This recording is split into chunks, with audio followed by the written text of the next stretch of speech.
Hey guys, it's Jason. I'm going to be walking you through the brush tool today and a little bit about the brush tool, just kind of a brief overview. The brush tool can be rather complicated because you can purchase brushes from different locations and vendors and people that make them. But Illustrator does come equipped with some pretty pretty non-exciting brushes. Let me just be honest with you. But let's talk about what brushes do, and then I'll let you formulate your opinion on how you can use these to better benefit your artwork. So, the brush tool is a kind of combo tool in the sense that you need to have the palette and the tool both kind of hand in hand being used at the same time. So, over here, 3 clicks down is the brush tool. And I have the brush palette already open, but you can go to Window and Brushes, and that will activate or deactivate the brushes palette in Illustrator. By default, these are the Illustrator brushes, and let me show you what they do. So I'm going to increase the brush size, and I'm going to choose this brush here that has a little bit of a chisel tip to it.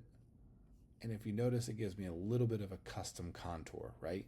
We did some contouring up here with some different contour options, but brushes have a little bit more character than that. So you have basic, and basically I'm just able to go through and click and drag and draw relatively easy. Okay. And then you have some kind of patterned brushes or textured brushes.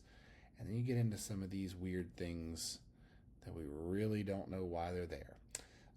But let's say this is not your cup of tea, which it is not mine. I will be honest with you. You can go to the brush palette and go to Open Brush Library, and you have a bunch of other options here available for you.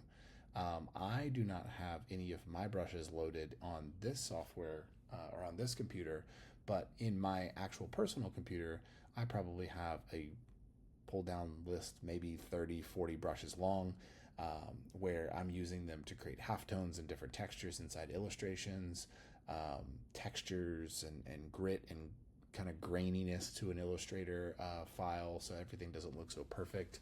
So there are brushes out there. Usually you have to pay a decent amount of money to get those brushes, but just so you know, brushes are available to you. By the way, just a kind of a tip for the wise, I would stay away from most of the brushes inside of your default brushes palette. Okay?